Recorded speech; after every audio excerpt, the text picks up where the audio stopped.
Okay, well, thank you everybody for joining us today for our webinar about winning at Data Jenga. Today we're going to be talking about moving past rigid data structures to explore, explain, and visualize data. And we're going to be talking about that at from the perspective of Qlik. Just to give a little bit of background before we jump in about ORI. ORI is a small woman-owned business. We've been in business for over 35 years at this point. I'm always working with data, so the landscape has changed just a tad since then. But we do support a wide variety of customers, both public sector as well as commercial. And really what we're doing with them is finding ways to turn data into either a mission or business asset to drive impact, drive results, and increase productivity and efficiency. We work with several different technology partners to ensure we're delivering the best that the industry has to offer, and we pair that with services to drive that impact home, because we know, technology never sits on its own. It's always connected to the people that use it and the people that it impacts. So you can see below, we've got several different key partners. Today, we're really going to be focusing on Qlik, and so we'll be telling you a little bit more about that as we go on. We've got Jerry Valerio here joining me speaking, and so thought it would be helpful to do a little bit of a introduction here. I have been with ORI for about 5 years now, a little over 5 years, and work with both our internal strategy as well as the strategies of our external customers. And I support both our public sector work as well as our commercial work. Really, the way that I think about it, ultimately, it comes down to how, with ORI, can I make an impact by turning that data into an asset rather than a liability or a nuisance or an annoyance, and really help people and organizations impact the people that they're serving and their customers. And I'm Jerry Valerio, and happy to be here. My background has been mostly in the realm of data for the last 15 years, working with a variety of different vendors in the space. So those include Tableau, Informatica, Vertica, as well as quite a while back, my days at MicroStrategy. So happy to be here to have the conversation with you on Data Jenga and how that is a representation of data analysis from the point of view of Qlik. All right, so probably what is top of mind when we're talking about Data Jenga is what in the world we're talking about when we say Data Jenga. So that's actually where we're going to start. Jerry's going to give us a walkthrough of that. We're kind of breaking this down into really 3 key chunks here.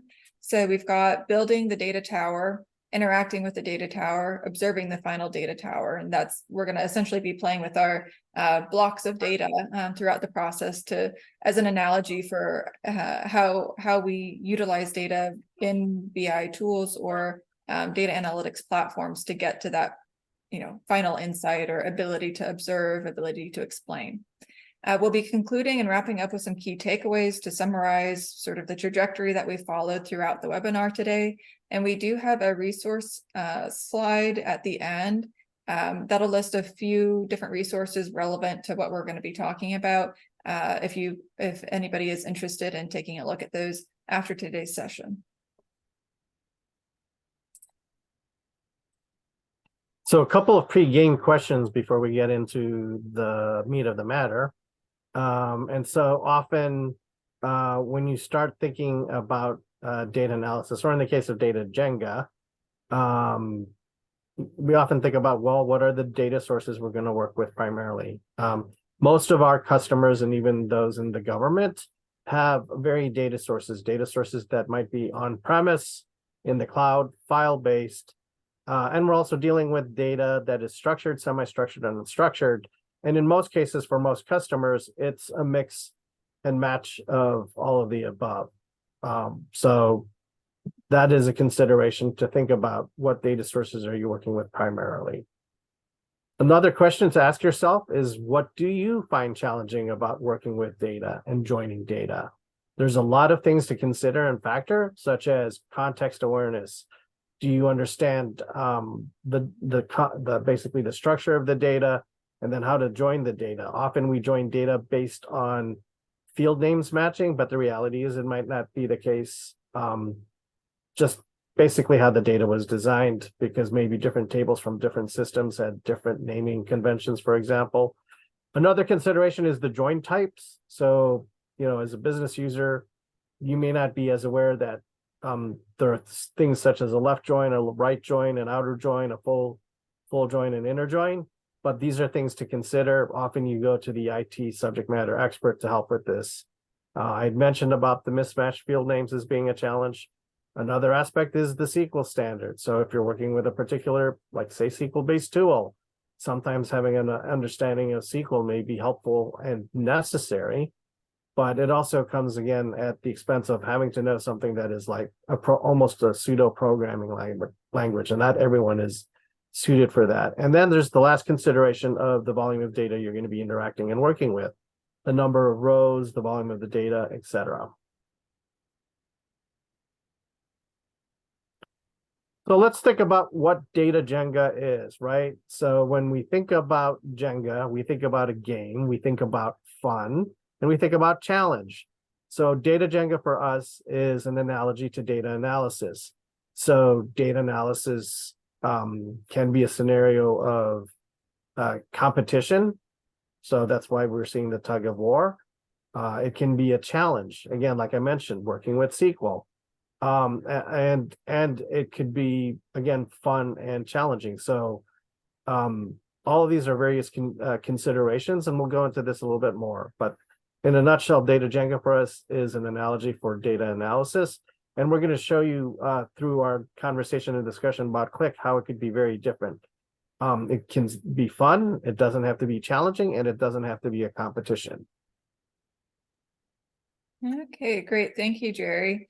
So we're going to go ahead and move into building that data tower. So using those blocks of data to construct something that we can then interact with and utilize. Okay, so Jerry's going to walk us through some of the key processes that you guys are probably all familiar with, especially those of you who are SQL tool-based users like a Tableau or Power BI. And so he's going to walk us through some of these are, like I said, going to be common across sort of all instances in which you're going to be utilizing data for analytics. And we're going to use that as a kind of background that will then move in to talk about how things look or how some of these processes shift or change when we utilize Qlik with our customers. So let's begin first with what's involved with how you start building the data tower. The data tower will involve working with and connecting with the disparate data sources. There will be some potential use of data APIs, and that often brings in your IT subject matter experts to help with that. We'll also be dealing with data cleansing, data preparation, data standardization. And then old school way of doing this was what was referred to as data integration and transformation, or ETL, extract, transform, and load. And of course, there's the matter of working with data, whether you're talking about SQL as a way to access the data or using NoSQL for new, more modern data platforms, data lakes, etc. So when we think about disparate data sources, what you see here is a subset of the data that you might be working with. But the reality is the world of data over the decades has exploded. There are a lot of different data sources you can connect with. So again, file-based data sources, SQL-based data sources in databases, data marts, data warehouses, data lakes. And then there's the structured, semi-structured, unstructured data in the cloud. As you can see here, there's just a plethora of that. So it's very critical for whatever products you use with having some sort of way to access, connect, and source that data.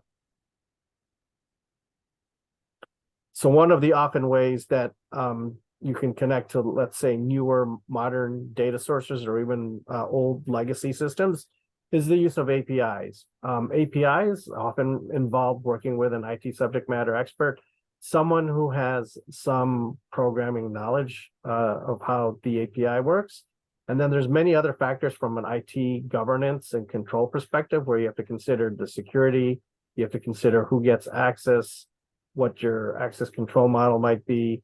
And then because you're producing a product, it goes through the standard IT development lifecycle of having to develop it, test it, and then roll it out, and then administer it over time. With respect to sourcing data, once you've sourced it, there's the data cleansing and preparation. So your entire data cleansing lifecycle involves connecting, importing the data, merging the data sets, potentially augmenting the data where you might have missing data, standardizing it. So for example, a great example is like address data. You want to make it all have the same format, or a phone number, for example. Normalizing it, deduplicating it when you have duplicate sources across different disparate data sets. I'd mentioned earlier about augmenting, which is the same as verifying and enriching it, and then ultimately staging it or exporting it to its target data source. So often you have tools that historically in the past have been called and referred to as data integration or ETL type tools. So ETL being extract, transform, and load. And these are often connect to a varied set of data sources, whether you're talking packaged applications, legacy systems, or even homegrown internal systems. The whole point here is that the data gets extracted, you apply some transformation, which could be either visual or code-based logic, that then also helps with cleansing the data and then staging it and loading it into a target data warehouse, data mart, or data lake, or a cloud data warehouse.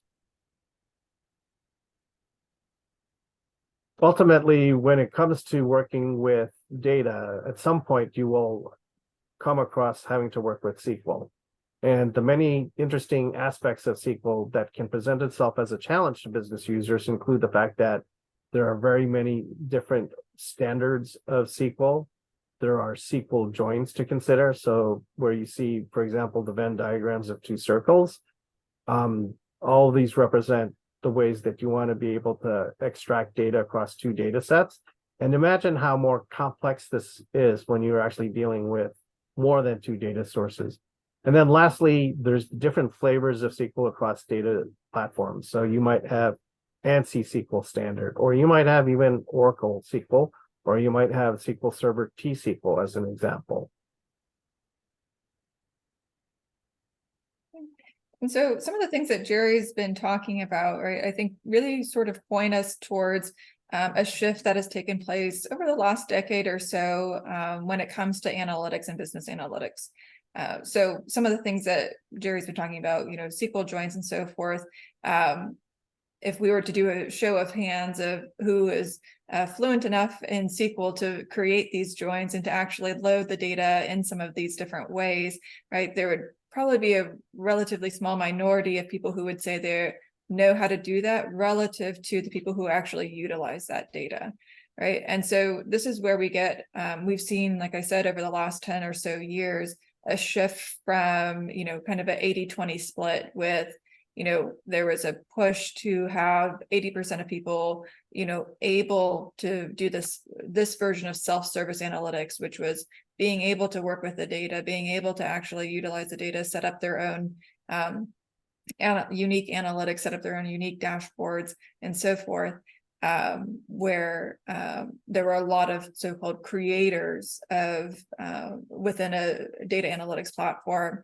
And now we've seen a shift more towards what self-service is really getting at, is the ability for people to utilize the data without necessarily the specialized knowledge to do some of those things, such as do the SQL joins, to really work with the data integration. So we see that 80-20 split where we've got 80% really consuming the data, who don't have the background or don't need really the background or don't want to have to need the background to do some of the more complex data manipulations, but still at the end of the day need to be able to leverage data for their job, for their position, and need to be able to understand it to sort of get from point A to point B with whatever their mission might be. So we can think of this also in a shift from explanatory only to explanatory and exploratory. So with the explanatory model, what we're doing here, right, is we have a phenomenon where we've observe something, we want to explain the thing that we've observed, and then we go take action on it. Somebody produces, we say, okay, well, this is something strange. Let's produce a report, or let's produce a dashboard looking into this issue, right? And so then you create these SQL joins, right? And you create this data tower or structure based on that one thing that you want to look into, right? Now, we still obviously want to do that. We still want to be able to look into particular things and drill down pretty deeply, but there's an added need now where we're seeing the need for people to be able to explore the data, especially as data and the need to make decisions on data, continues to increase. So what that means is folks need to be able to get into their data, see that anomaly, and then realize, well, this may be happening because of these three different factors. And actually, I found that this is linked to that, and I was really not expecting that, but let me go dig into that, right? And so you're able to really drill down, need to be able to drill down more deeply and flexibly within that data to get to that insight, to be able to act on it. And so when you're thinking about that data tower, right, you need to be able to essentially look at those key blocks without compromising the entire structure, right? Without removing something never to be seen again. Okay, so we're going to move with that little bit of background, kind of take a look at what this looks like in Qlik. So what Jerry walked through is sort of you could say sort of a little bit of a standard or big picture overview of what's involved in getting your data ready for analysis. With Qlik, there's several of those sort of big picture pieces fall into place, but that looks a little bit different. So I should say, just to kind of start off, Qlik is itself a full end-to-end data platform. So it does handle data integration, data preparation, data cleansing, particularly with the acquisition of talent, and then all the way down to sort of what you would think of as analytics or business analytics, where you've got dashboards, notifications, right, thresholds, reporting, all of that. And so when we're looking at this flow here, we're really actually going to be focusing on the blue and green bubbles. But one thing I also want to point out here is this gray sort of line running through it all. What that gray line for Qlik really symbolizes is moving seamlessly from one to the other, and underlying that in a big way is been Qlik's commitment to utilizing AI. And so we'll talk about that in a little bit more detail later, and there'll be some resources on it. But you're going to see, things like joining that data rather than having to do hard joins. We've got the associative engine, which we'll get to, but you've got automatic AI recommendations of how to join that data. You've also got automated AI-driven abilities to extract insights from that data on the front end. So you're asking natural language questions and getting a natural language answer. So we'll take a look at that, but I did want to point out the goal of that gray line is really automation and seamless movement from one place to the other to eventually at the end get at that and make analytics really accessible to that 80% that are consumers of it and not necessarily the creators of the different data artifacts. All right, so you heard me just mention association, right? The associative engine. So probably worthwhile spending just a couple minutes taking a look at what that is. So what the associative engine is a different way to work with data or bring data together and leverage data sort of across different data tables. When you're looking at a SQL or query-based tool, so that would be something like a Tableau or Power BI, you're going to have to go through some of those steps that Jerry talked about, right? You're going to be making hard joins. And when you're making hard joins, what that means is you're continuously drilling down into the different pieces, of data without being able to kind of get to a point, go back up and look around. So what that functionally really means is that all of the data is connected at any point. You have access to sort of any point of data across your different data tables without having to go back, rejoin, reload, and go from there. All of that data is also stored in memory. So when you're thinking about working with larger data sets, and clicking on something, needing to segment something and having it crash because it's too large, the system got overwhelmed, it's too much to process. Really, you're able to actually move at the speed of calculation in Qlik, since all of that is stored in memory. Okay, so functionally what that means, this means that when we're talking about explorability, explainability, that explorability increases and you don't have to be an expert user to get that benefit. Okay, so we're actually going to take, I know we've been talking a lot about it, but probably nice to take a look and see what this actually looks like, to have a peek into the actual platform. So we're going to go ahead and pop into Qlik here, and do a quick view of what adding different data sources into a Qlik instance, what that experience is like. Okay, so we're going to be adding a few different data files here. You'll see when this comes up. So we've got a lot of different built-in connectors. So when Jerry was talking about, the breadth of data sources, right, and that's ever growing, ever increasing, and doesn't seem to be slowing down anytime soon, right? There's a number of built-in connectors, and that is super helpful, especially when you think about API maintenance and all the sort of cost, effort, time, labor involved in that. For the sake of simplicity today, we're not going to connect to outside sources. We're actually just going to use a few different files from the desktop.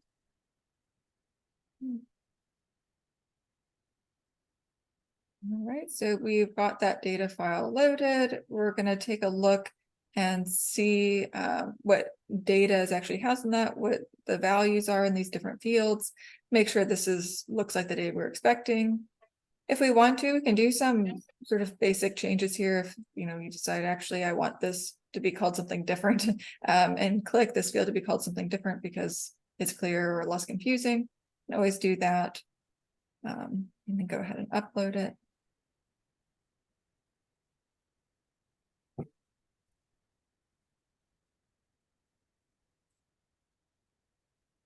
Okay.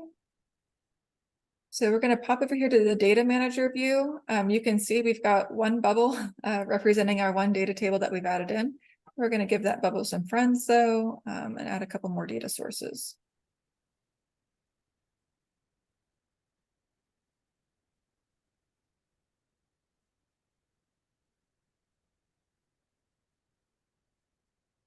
Okay.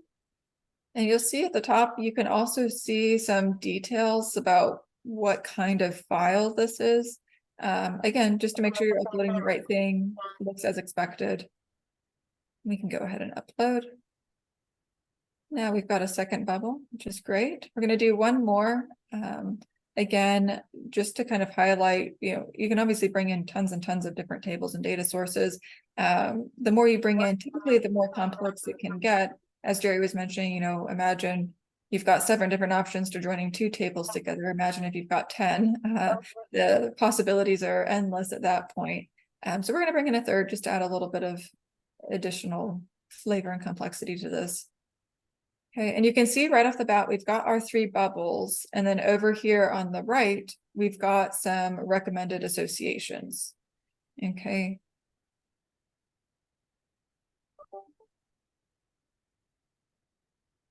Jerry, if you want to pop in and take it from here.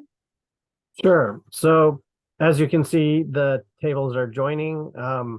And one of the things that's very powerful about what Qlik can do is it actually just doesn't simply use field name matching. It actually looks at the domain of values in the different columns to suggest how those joins might occur. And that's powerful, especially when you might not be a data subject matter expert. And as you can see here, it shows those values. You can apply yet another join to join all these 3 data sources all together into one single view that you can then go ahead and interact with. So when we get to now look at these different data sets all connected as one data set, we now have the option to augment that data. You can see here we have a profile of the data to show us the frequency of occurrence of values.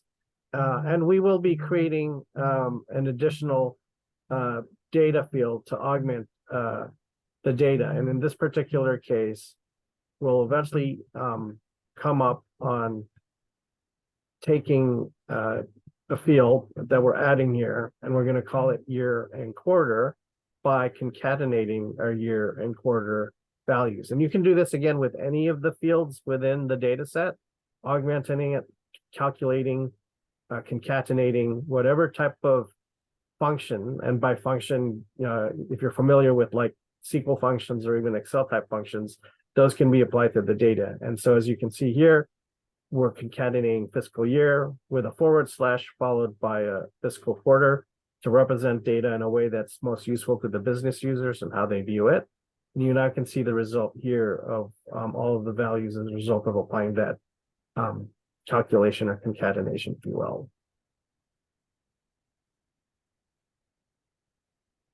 And now that the data is loaded, we'll continue our analysis.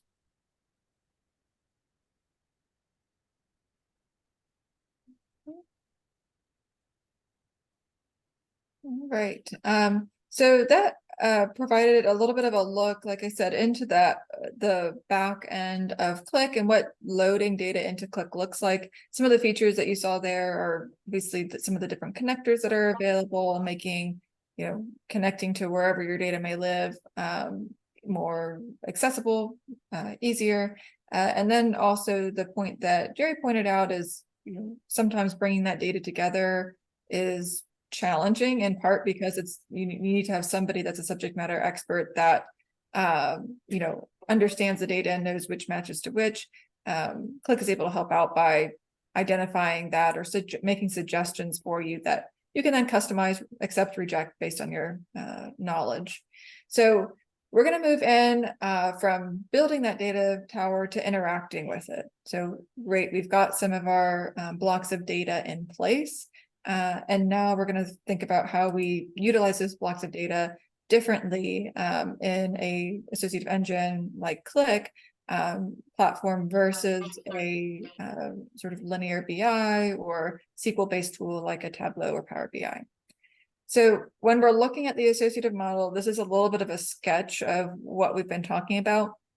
Rather than saying that we're making hard joins and sort of getting down that path, right? To where you can imagine somebody walking down the street and, they're looking down at their feet, they're really focused, they're making sure they aren't tripping over anything, they're making sure they don't slip on the ice. If they're superstitious, they aren't stepping on any cracks, right? But that's the limit of their view, right? Once you sort of turn your head down. With the associative engine, we like to think about it as really enabling you to work with your data in an analogous way to human cognition, right? So you can think about the same person who's walking down the street. It's fantastic to be able to look at your shoes, right, and see where you're going and make sure you don't trip and make sure you aren't stepping on any cracks.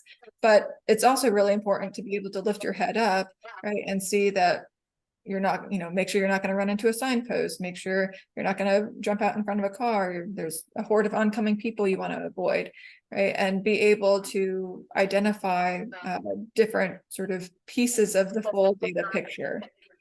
So with the associative model, we like to think of it as enabling that sort of look around capability within the data without having to go back and do rejoins and so forth. So the data model that we just set up by associating that's really it. When you're at any corner of that data, you're able to get to the others. So like I said, let's take a look at what that looks like a little bit more on the front end, where we'll dig into an actual sort of dashboard in a little bit, but this will be internal to Qlik, and we're just going to see a little bit of a comparison about how that functionally affects the interaction with the data in the platform. Okay, so you can see at the top, we've got a query-based tool. So this is going to replicate what it looks like when you work with a query-based tool and you make selections on that data, right? Versus at the bottom, the associative difference. So associative engine. Okay, so we're going to go ahead and scroll through the funding agency. Okay, we're going to find DoD, select that, and you can already see a huge difference, right? Everything that was not in that selection of DoD with the query-based tool has completely dropped out.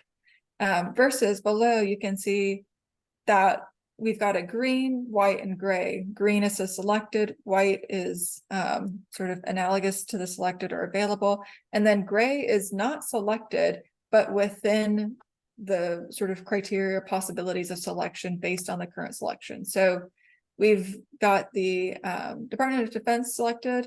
We've also got space vehicles.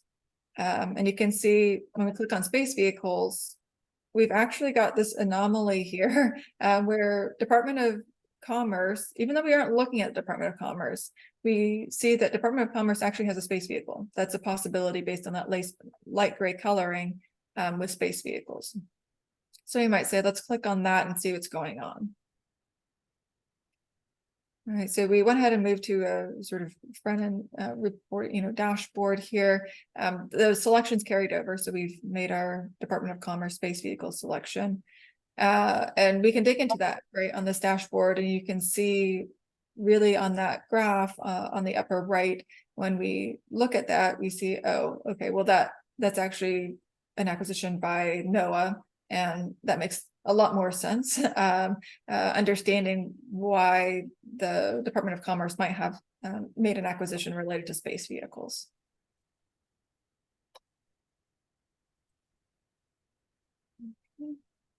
All right, so that's a brief view of interacting with the data tower. So you can see the selections that you make are much more flexible. You're able to, select that Department of Defense, see an anomaly, go back, select the Department of Commerce, and we didn't have to go back in to rejoin data, right? So you're, in this case, a data consumer with flexibility to look at different pieces of the data. We're going to kind of continue that train of thought here with observing the final data tower. Okay, so we're thinking about how you actually interact and utilize that Jenga tower. With Qlik, like I said, we've got the associative engine, what we think about as the associative difference. What that means really for business users, operations, and outcomes is that you are able to have very smart, very responsive visualizations, including some of those AI pieces that I'll touch on in just a minute down the road here. But you're able to do that, and you're able to do that in a way that is easily consumable and easily navigable. So again, no expertise required, but you can log into a dashboard and explore the data, have access to any corner of that data without having the expertise of joining data, data integration, SQL, ETL, pipeline building, all of that good stuff. And for, again, just within mind, the associative engine really is the foundation, right? It's the foundation of what everything else that is possible within Qlik is built upon. Okay, so I'm not going to necessarily read through each and every single bullet point here, but I'm going to call attention to sort of the topical areas I think are relevant. So the associative engine is really an enabling, the key enabling piece of Qlik. So I touched on the visual analytics, right? So you're able to access, explore, interact with the analytics in a dashboard environment.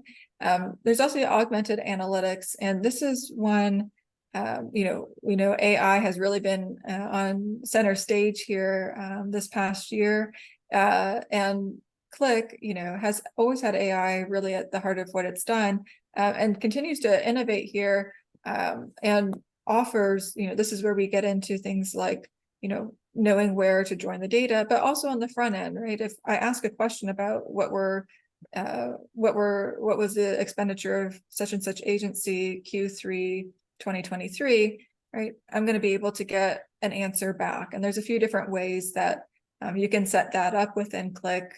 You can also create graphs, ask a question and create a graph, right? And we've actually, I'm not going to go into all of those ways right now, but we have included a resource on the resource page about Qlik Stage that would be of interest for anyone who wants to take a little bit more thorough look into how Qlik is leveraging AI. So, take a look at that if you're interested. But the other couple pieces here are the mobile analytics and embedded analytics. And I want to mention those because those kind of tie back a little bit to that visual analytics, right? So Qlik is committed to making sure you are able to get your data in the way that you need it, interact with it, understand it, explore it, where you need to do it. So that could mean frontline people need to be able to look at it on a tablet or a phone. That could mean that you don't really want to have to log into a separate URL. You want to have it embedded in a portal, right? So all of this, again, enabled by that analytics engine, that associative difference that's powering the full suite of sort of outcomes and possibilities with Qlik. So let me add to that, Jay, real quickly, just from the perspective of my experience with SQL-based tools.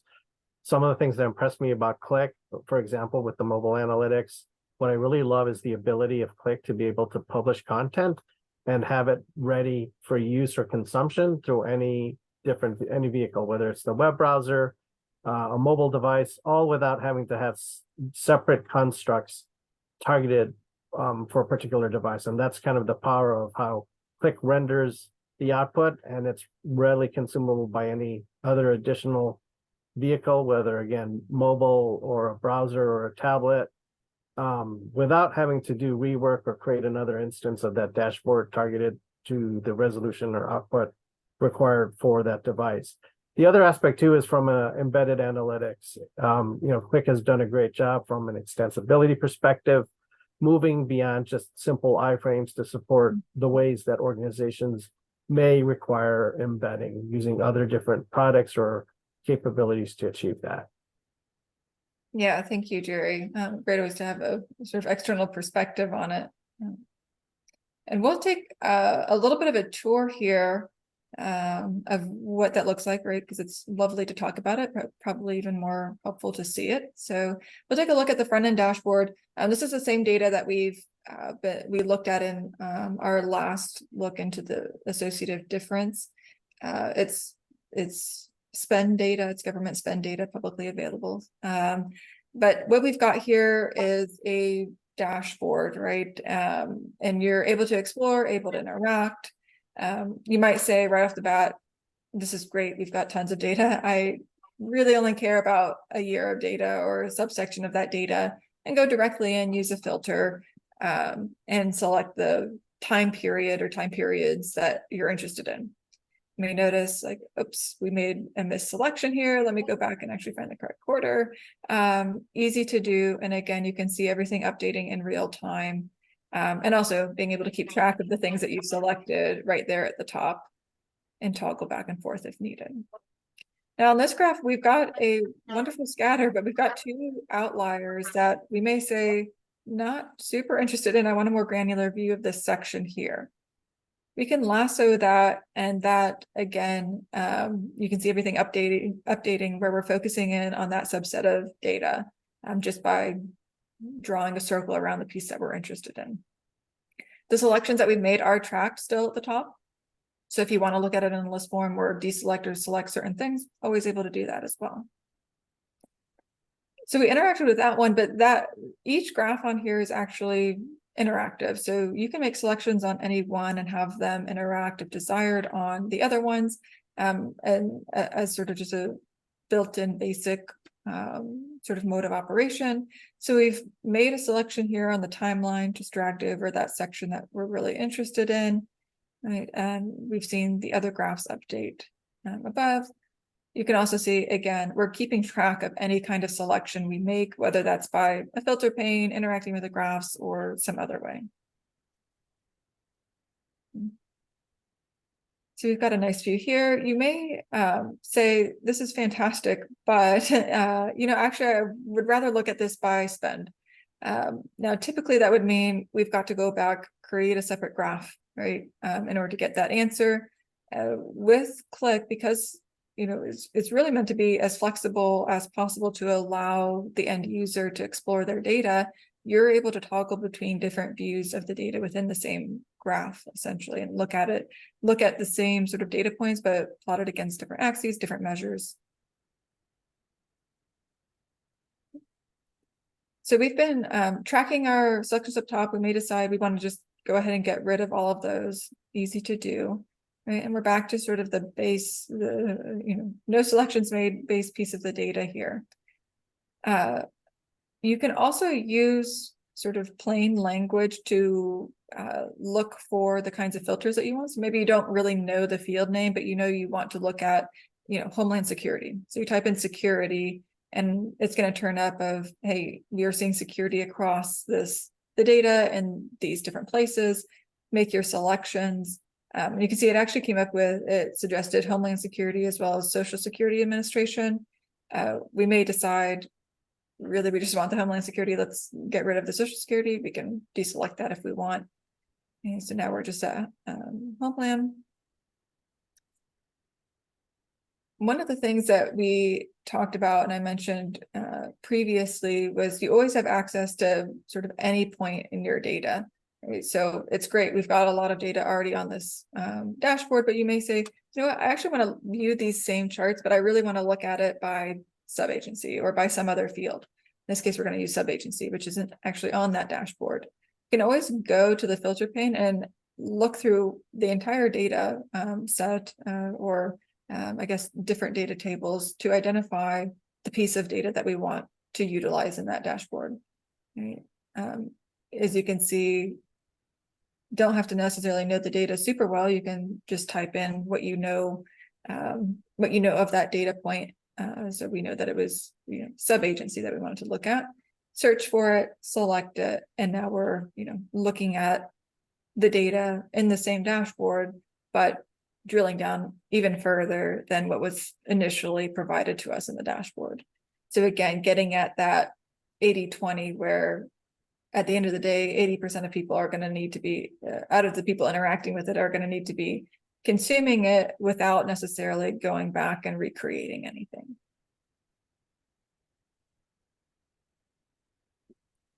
So Jerry, how has that been from sort of your experience? How does that compare to some of your experience, like you said, in a lot of the different platforms that you've been working with?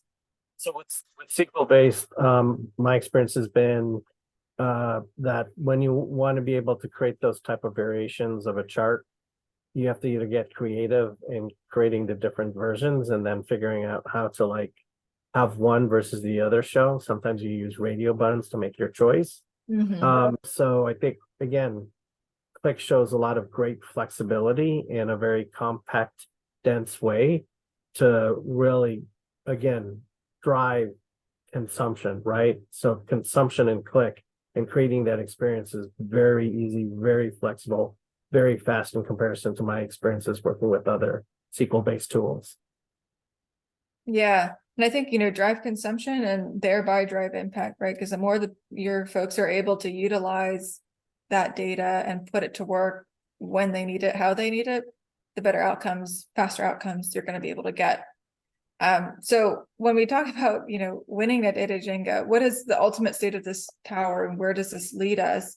I wanted to share just a couple of quotations from Qlik customers, having moved from different BI systems to Qlik and what their impressions and what they found. You can see on this one, this is from actually a professor at a college who was looking for a way to actually put data at the forefront of a biology class, right? And make it so that data was actually usable, analytics were usable, without the burden being on setting it all up and figuring out how to do SQL joins and figuring out how to join the data in the way that they needed, but really drilling down to use. And so you can see here, he says, it was great. The visualizations are fast. You can manipulate them at the speed of your curiosity. So getting back to that point of not having to say, oh, I would really like to see it this way, send that back to somebody else who's going to create it, or take 3 hours, 10 hours, depending on complexity, to create it yourself. Okay.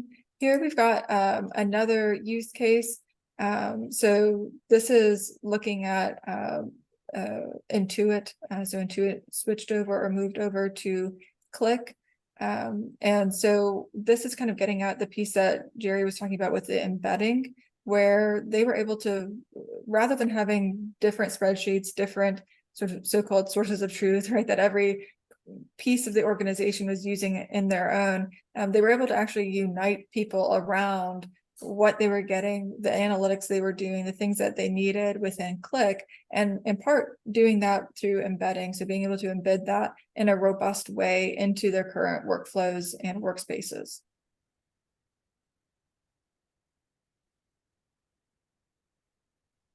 Okay, and then this final one here is actually with the U.S. Army.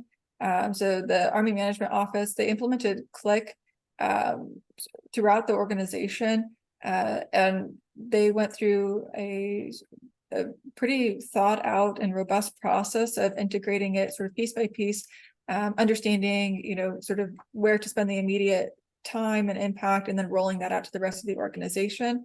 But rather than having to worry about that accessibility piece, what this quotation is really talking to is being able to bring that data together, regardless of where it's sitting. You aren't worried about, creating another data lake or data warehouse, or does it have to be in there? Could we have some stuff that's in a data warehouse and some stuff that's outside, right? And being able to bring it into one place and leverage it quickly and efficiently. And again, across an organization, with complex and different use cases. Okay, so when we get down here, we're really thinking about what that final data tower looks like. We've got a lovely one right on the left, and one that's a little bit in shambles on the right. Jerry, if you want to take a comment on this and what you see when you look at these two data towers. So again, we started with the premise of data Jenga, right? And what's powerful about how Qlik plays the game of data Jenga is it doesn't really completely filter out any of the data. You can actually have the entire data tower intact, and you can pull each block out individually to see what's in your data view, but also what's out in case there's something interesting that shows up that you want to put back into your analysis. Whereas with SQL-based, the moment you start taking data out, at some point, because it is a brittle data structure, it might actually completely exclude what you were looking for, and you're now going to have to start back all over again. So again, in the case of the data Jenga with SQL-based, too much filtering ultimately collapses the tower, as you can see here. So let's move into some of the key takeaways from today's session, and hopefully you've enjoyed the information that both Jay and I were able to share with you. So highlighting some of the key takeaways, the first that I would like to call out is that data Jenga can be played very differently than the way that traditional Jenga is, right? It can actually be a very collaborative win-win experience. It doesn't have to be competitive. You don't have to know or understand table joins or SQL to be able to win at data Jenga. And then the other aspect that's really powerful about data Jenga is it really encourages data analysis that's built for consumption. So when today's modern analytics, where we're at, has more of a priority on making sure that 80% of the community can consume the data, and then less self-service analytics, maybe only 20% are doing the creation. And as Jay said, self-service for today's content consumers is really the flexibility to make simple changes within a view of your data. Like, for example, when she highlighted how you can go to an X or Y axis and change what gets shown, very powerful, right? So today's analytics is more about the consumption and less about self-service. It's built for productivity. It's built for speed of insight. And in this case, insight at the speed of Qlik. And Jay, please share the other takeaways. Yeah. So, and this is really kind of continuing down the line that Jerry's been talking about here. The ease and speed of analysis, both for those who are creating as well as those who are consuming. So doing that preparation, right? Thinking back to that line of automation, Qlik is really trying to make that as easy as possible. So creators can create and then get it to the consumers, all driven through automation, ease, and also AI-driven processes to help people create and interact with it. Yeah, the associative engine, when you're thinking about that data structure, you can look at any piece of that data at any given time, right? But and pull a little, push a block out a little bit, take a peek, push it back in, but you're never losing sight of the whole thing. You're always able to access each piece of it without worrying about, oh, I've taken a piece out here, and now if I take another piece out, we're doomed, and the tower is going to topple. That the final one here is that single data Jenga tower. So you're looking at that comprehensive view of the data when you're interacting with it on the dashboard side. So not just thinking about the building the tower piece of the picture, but on consuming, winning at data Jenga, you're able to interact with it, not just for the subset of a very narrow subset of use cases, but able to follow that sort of human intuition and explore it and look across the different data tables. Okay, so we've mentioned this a couple times throughout. We do have some additional resources if folks are interested in digging a little bit further to some of these topics. A couple of them are sort of demo overviews. So you can, we gave little snippets here, but if you're interested in taking a little bit deeper look and doing some exploration, we've got a couple of resources for that here. The other one that I will call out is the Qlik stage. I mentioned this a couple times. So this is really a place where you can read up on and learn about Qlik's AI strategies, where its innovation and AI is taking place, and some of the directions that where it's been and where it's headed essentially when it comes to AI, as AI increasingly takes center stage and becomes a major piece of the way that we do analytics and business. And of course, if anybody has any questions, we're always happy to chat, happy to do an in-depth demo, a little overview, think about how Qlik might work with your organization, do a workshop, but do feel free to reach out if there's anything you want to discuss further. You've got my contact information there, so look forward to hearing from you all with any questions.